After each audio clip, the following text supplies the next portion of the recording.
My name is Elena Thompson. I turned 52 last month.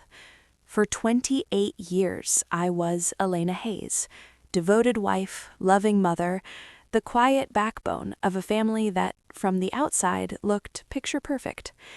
Richard and I met at 23 in a cramped university library.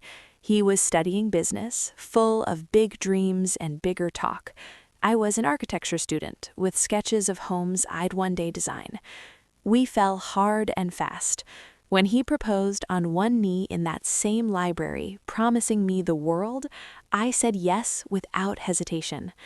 I gave up my career before it even started. I told myself it was temporary. I'd support him while he climbed the corporate ladder, build our home, raise our children.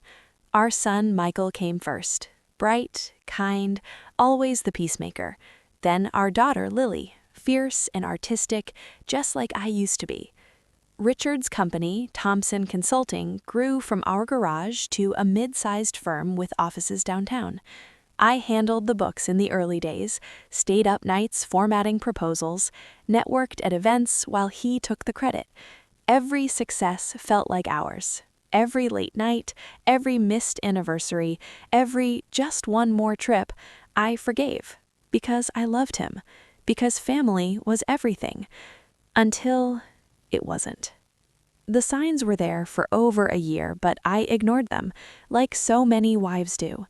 The new gym membership he never used, the sudden interest in designer cologne, the way he'd angle his phone away when texts came in.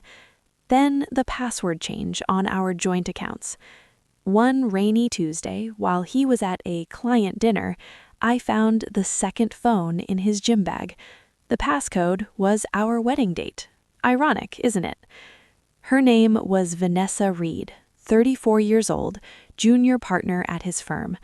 The messages were raw, intimate, cruel in their casualness. I can't wait until the wedding is over. I'll make the announcement at the reception.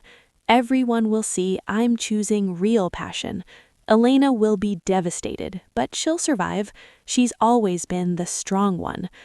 He'd already siphoned $180,000 from our joint savings into a new account, titled only in his name.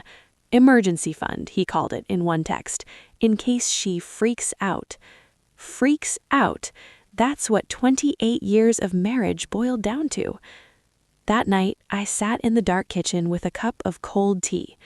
Tears came, hot and silent, but beneath them was something sharper. Clarity. Rage isn't loud explosions, it's cold calculation.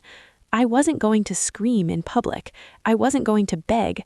I was going to dismantle his life the way he'd dismantled mine, piece by quiet piece. The first call was to Claire Donovan, my old college friend who'd become one of the city's top family law attorneys. We met secretly at a coffee shop across town. She reviewed our prenup, the one Richard had insisted on for protection when we were broke newlyweds. Buried deep in Clause 7B, fidelity. Proof of infidelity by either party triggered asset forfeiture.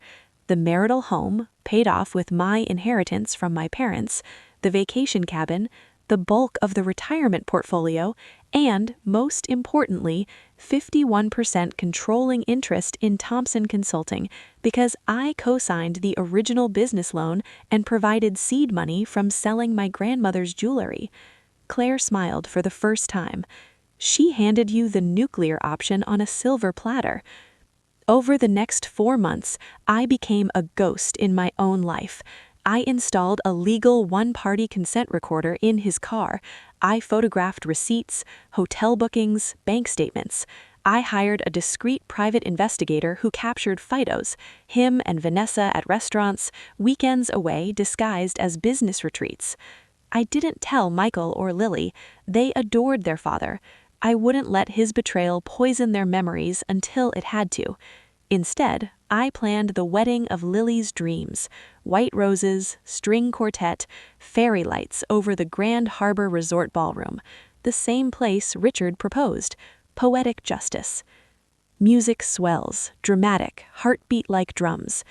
The wedding day was magical. Lily, in her gown, looked like an angel. Michael walked her down the aisle, tears in his eyes. Richard stood beside me, tuxedo sharp, smiling for the photos like the proud father of the bride. The reception started perfectly. Toasts, dancing, laughter. Then Richard asked for the microphone during dessert.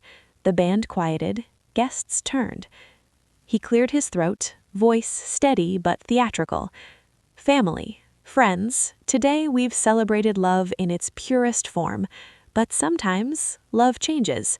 Elena and I, we've reached the end of our road. After nearly 3 decades, I've found someone